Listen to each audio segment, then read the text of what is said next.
3 years ago, when Victorian Premier Dan Andrews lifted the moratorium on onshore gas exploration but continued to ban fracking, he said he was doing so because he wanted to, quote, protect farming communities and our huge food and fibre sector, unquote.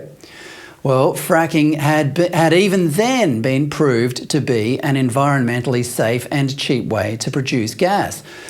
But Andrews was, as always, milking the lazy Green vote that thought otherwise.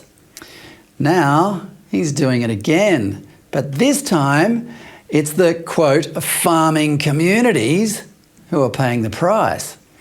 Daniel Wild is the Deputy Executive Director of the Institute of Public Affairs in Victoria and has just returned from a trip around Ballarat, northwest of Melbourne, where farmers are livid about proposals to suspend high-tension wires across their farmland, among other things. Fred, the common thread through these regional communities is that they're feeling left out, left behind and not being consulted on these issues. They're being taken for granted. You know, farmers are the ones that put food on our table. They export it around the world.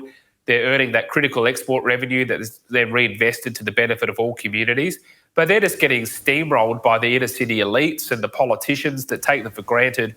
And as you say, these energy proposals, the renewable energy proposals, are basically to blanket huge parts of rural and regional Australia in wind turbines and solar panels and transmission lines that go through prime agricultural land.